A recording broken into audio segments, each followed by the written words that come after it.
Kia ora, e te iwi no mai ki Central News. E whakanoia e te wiki o te reo Māori, ko Hilary Entwistle-Hou, me ngā karere o te wā.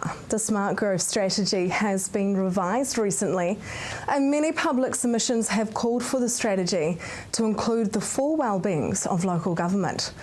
The Western Bay of Plenty's Population Growth Management Plan has had its purpose changed to focus on a spatial plan. Smart Growth's independent chair, Bill Waisley, says they have listened to the submissions and will act on them. Primarily, the development of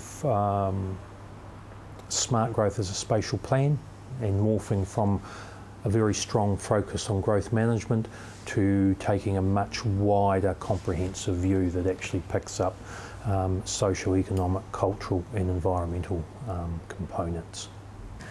Your catch of snapper may become less as the Ministry of Primary Industries is reassessing the Snapper 1 quota for recreational fishing.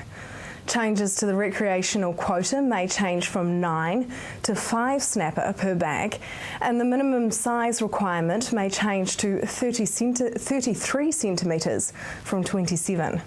The Snapper 1 area includes the eastern coast of Northland, the Hauraki and the Bay of Plenty, but fishing advocates Legacy are saying this only masks the true extent of the problem in the Bay of Plenty. Spokesperson for Legacy, Adam Alages, says the Bay of Plenty is at 6% and the Ministry should be looking to the commercial fishing industry for answers. So for the commercial quota, what we'd really like to see is that there are no increases in commercial quota for snapper until we've reached that 40% target. And in the meantime, let's not just put the onus of responsibility on recreational anglers. We need to make sure it's a joint effort. Now for our region's weather, Hamilton, your Friday will have fine spells with a southerly dying out. Your expected high is 16 and an overnight low of 6.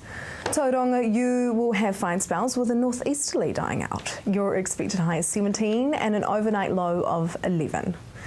Well, that was the weather for Friday, but up next we find out what the weather has in store for us long term.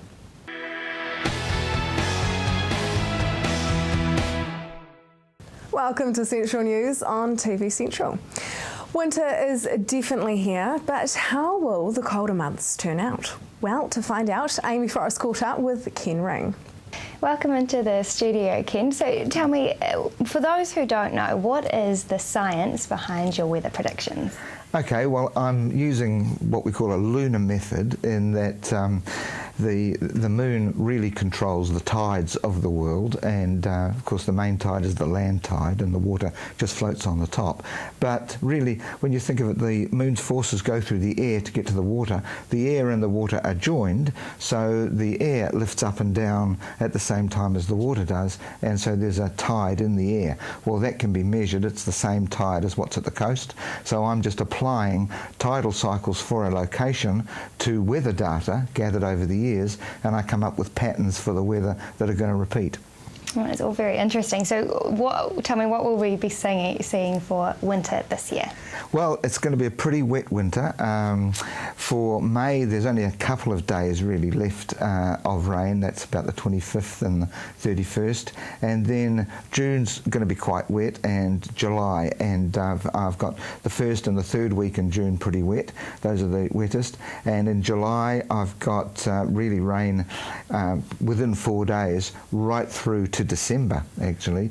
December, the second and third weeks are going to be really dry, but really there's going to be spaced rain amounts, and so it's going to be a wetter than average winter. July is going to be the wettest month, and the first 2 months, June and July, of winter are going to be the wettest.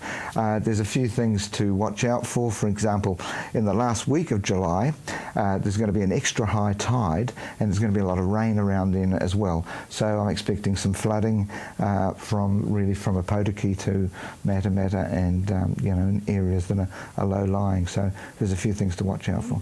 Okay, so we're all going to need our umbrellas this winter. So what areas of the country are going to be hit the worst?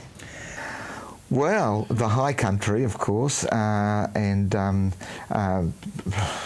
Well, I mean, it's going to differ for all the areas, of course, and the South Island are going to get a much worse winter than what we're getting. But really, across the whole North Island, July is going to be the wettest, and it's going to be up here. It's going to be quite warm until you get to August. It's going to be average, so there's going to be rain and good warm temperatures. I don't think the farmers are going to be too upset. Anybody who've got sheep, they should have put the rams out any time after the 6th of May, because before that you get beyond September. You don't get beyond September, and right up till September there's going to be frosts. So you want to get clear of that. Okay. And can you tell me a bit more specifically about our region? So we'll start off with Waikato for the winter. Right, well, you've got the 4th week in June really wet, going into the 1st week of July. Then you've got the 2nd week in July really wet, and then the 4th week in July as well, and then the 3rd week in August. So those can be ringed, the calendar can be ringed there. Waikato is going to be sunnier in June than average, and it's going to be warmer. I think heavy rain dates in July, they're going to be around the 8th and the 23rd and the 31st, and also, as we said before, in the last week. August, there's going to be more anticyclones coming, and it's going to be a sunnier month, but there's still going to be unsettled conditions, and the Waikato River, I think, will be swollen, but it'll be starting to go down after that. So in terms of the Bay of Plenty, it's pretty well the same, except that whereas the Waikato gets December is going to be dry in the Waikato, but later on, January and February are going to be wet. But in the Bay of Plenty, it's going to be wetter in December, and it's going to be drier as you get on into the summer there. So there's a little bit of a difference there. I think the Bay of Plenty are going to have a much drier spring than the Waikato will. Okay. Now, we had such a long, dry summer this year. So do you predict similar patterns for 2014? No, I think it'll be a wetter than average summer. I think that January and February will be wetter than average, and I think the reason for that is going to be because I expect an El Nino condition later on in the year. El Ninos follow what we call the solar peak. We're on a sun cycle now called cycle 24, and as soon as that's over and it's going to start to decline around about Christmas time, you start to get an El Nino coming in. When you get El Ninos, you get tropical cyclones in the east of the Pacific, not so much the west where Australia is, and they can affect us just before they drift off. I don't think there'll be cyclones, I think there'll be tropical lows, but they will bring a lot of rain. We will get higher temperatures as we did before, but I think we'll get rain, enough rain so people aren't calling it a drought. Okay, well that's positive to hear. So also with the lunar... Well, put it this way, yep. In this year's almanac, yep. I mentioned drought 6 times, okay. But in next year's almanac, there's not a mention of drought at all. Okay. So, and that's in publication at the moment. And by the way, next year's book lists Hamilton in the main centres as well, so people who live around here can get a better reading. Oh, I'm sure the farmers will be very happy to hear that. So, and with the lunar cycle, is there anything that's happening that's out of the ordinary that people should be aware of? Well, what we've got, we have this condition with the moon where it goes north and south every month, and it also comes closer and further away, and they're 2 different cycles. And excuse me, what happens this winter is that in the last weeks of the winter months, it's going to be full moon and the closest moon for that month, and also the southernmost moon. And so a lot of the bad weather is going to come around the last week of the month. Also, on June the 23rd, the moon is the closest it's going to be for the whole year, and that's going to set us up for a cold July. Stay tuned as Amy continues to find out what the rest of the year has in store for us.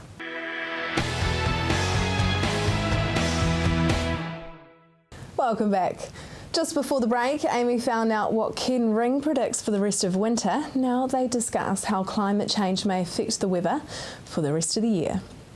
Hi Ken, now tell me, how is the weather shaping up for farmers and agriculturists over the next year? Do they need to prepare for anything extreme? Well, of course, there's always extreme weather events. There's going to be, the same amount of heavy rainstorms and frosts. There's going to be quite a few frosts.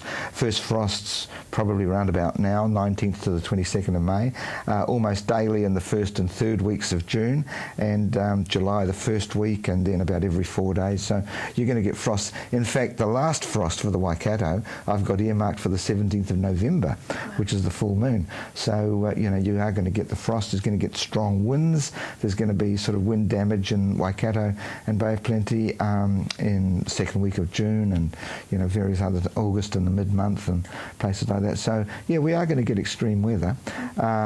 And overall, it's going to be a wetter winter than average. So we've got that to... But also, the temperatures are going to be warmer for the first 2 months of winter. So that's a blessing, really, for this particular region. So can we focus a little more on June, July and August? Tell me a bit about the ski season coming up. Okay, well, let's get the ski season out of the way first of all. I expect snow in the second week of June to come on to Ruapehu as well as everybody else. But, of course, there's very little, if any, snow there at the moment. The South Island are getting it. But, yeah, from then onwards, the snow will be there. I think one of the problems this year is going to be too much snow, because access will be difficult to get to the snowfields, and of course visibility will be down when there's too much cloud around. But I think if I was a skier, I'd be thinking about going down around July the 11th and September the 21st, and because from then onwards there's dry windows and a lot of snow will have fallen, and it will be an ideal time to take kids down. And how can the general public use all of the information that you give to help prepare throughout the year? Right, well, long-range forecasting, of course, is useful for just about everybody in New Zealand, because we all depend on the weather in some way. I mean, for the general public, it's planning for holidays, planning for weddings, things like that. For the farmer, it's when to move stock to higher ground if there's a flood coming, or when to move sheep to lower ground. That's what they do. And, of course, there's harvesting, haymaking, when to get the contracting teams in. So, really, it's good to have a handle on what's coming up. And that's what I'm trying to provide. So the weather affects everyone, whether it be small or large. So why else do you think it's important to know what's going on? Well, it saves you money, of course. You don't have to have teams on standby if it's raining, just to get them out, for outdoor things. And of course, if you're employing pickers, just don't employ them when you don't need them, when there's too much rain coming. And so of course, stocking up on feed for lean times, that's what farmers are doing more and more. And so, yeah, that's the value of it. People who had my almanac would have known about the drought coming from last September, and they would have known that torrential rain was coming in April, because that's what the book said. So that's the kind of thing I'm trying to provide. Exactly, it's all about preparation. Yeah. So is the climate changing? Well, they say that, don't they? So in answer to that, I say, well, are we walking any faster as a species? Are we running any faster than we did 100 years ago? And people would say, well, probably not. Okay, but then you look at Olympic records and people seem to be breaking records. So what's that about? Well, what it's about is that the process of measuring records is changing all the time, and people's diets are different, and their clothing when they're running, and there's a concentrated effort to try and break records because it creates media stories. Well, the climate is the same. Okay, the climate hasn't changed for the last 100 years, 200 years, except for the cycles within the seasons and the cycles of the moon. But they appear to be breaking records, and that's because they have finer and finer instruments. They put the instruments in warmer locations. The cities are getting hotter. So the measuring is different, but the climate is not. Just like the Olympic Games. Okay, so Do you believe in global warming? Absolutely not. Not one iota. I think it's a scam in order to create tax dollars. And for instance, there is no one global temperature at any one moment in the world. Half of the world are in winter, the other half is in summer. Half of the world are in daytime, the other half are in nighttime. So where's the average temperature of the globe? And of course there isn't one. And talking about global warming, it's like talking about global happiness. You know, you just can't measure it at all. Yeah. Now, tell me, how else can viewers find out more information about your weather predictions? Yep, my website, www.predictweather.com. There's lots of articles, lots of free stuff there. People can become a free subscriber and get the magazine, the online magazine. I have up-to-date stuff for farmers, and it's all free. And I do sell products like forecasts from my website for people who want a customised thing for their location. So, yep, www.predictweather.com. And if you've got any particular questions, email me on ken@predictweather.com. If you want to find out more about Ken Ring and his predictions, you can visit predictweather.com. Just ahead, a decline that is good news.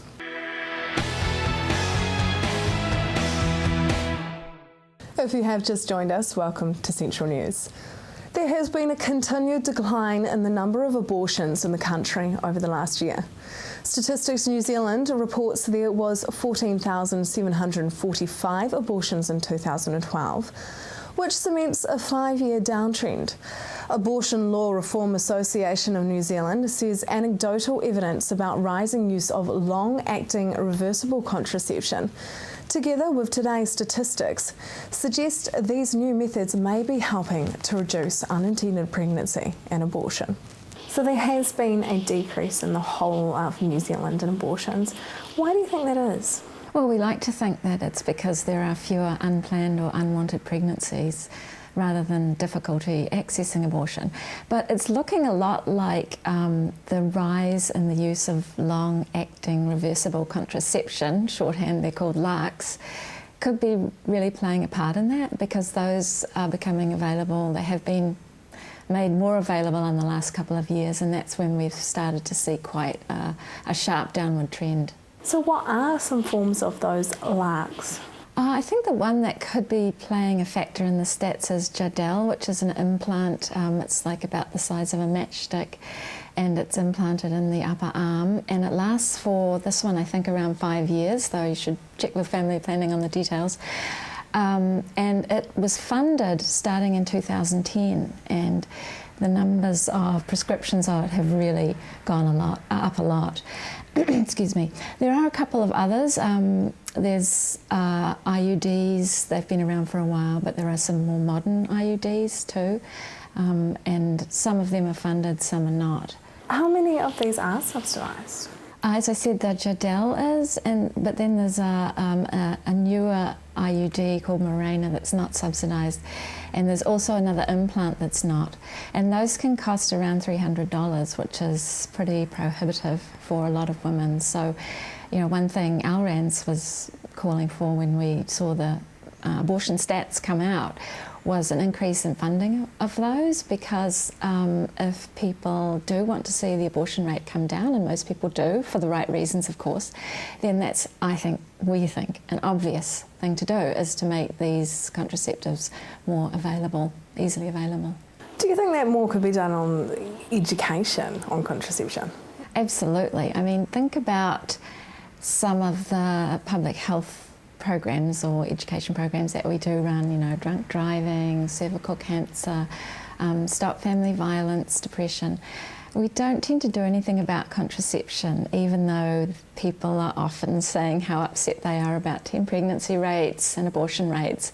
And, you know, I understand there's squeamishness about talking about sex in public, but it can be done in a good, sensitive way, where younger people, you know, aren't going to be learning things some people think they shouldn't learn, and also targeting men, because for obviously every unwanted pregnancy there is a man involved, but the focus is usually on women having abortions, women being responsible for contraception. So we think it'd be really great if there was some public education campaign around contraceptive responsibility. How does New Zealand compare with the rest of the world with how early women are having abortions? Yeah, that's another problematic area as far as LRANZ is concerned.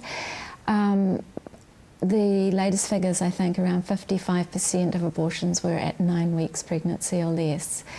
And that would compare with, say, Scotland, I think, where it's well over 70%. So part of the reason for that, I think, is that there's new early medication abortion that's been around for about 10 years. That's where you use the abortion pill. And that can only be done really early in the pregnancy, 9 weeks or less.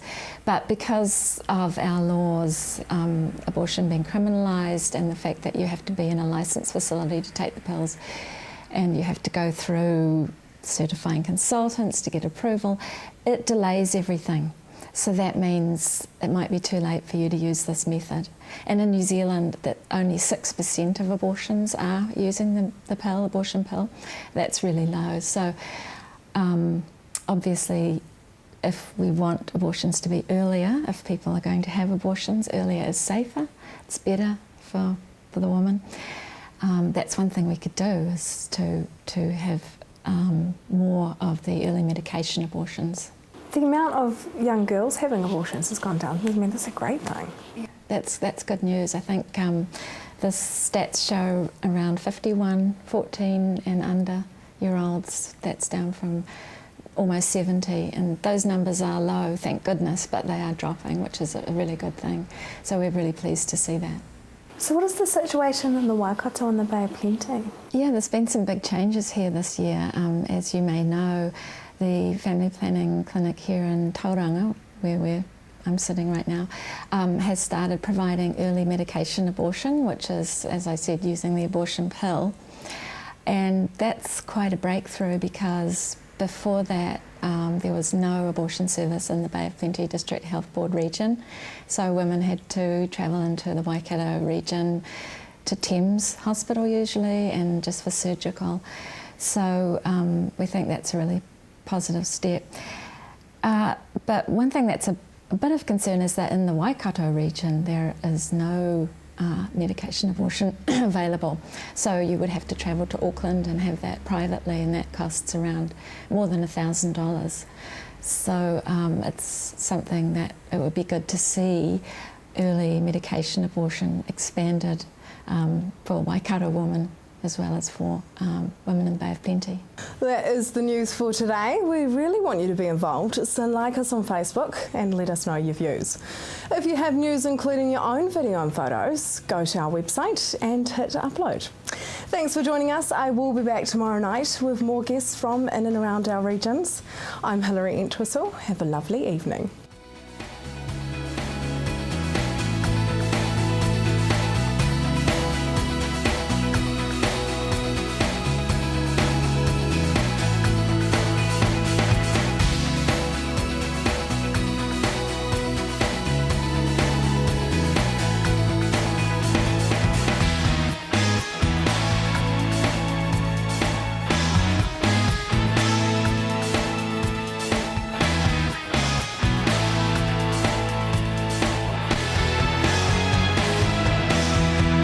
This has been an Alpha Media production, a division of Television Media Group.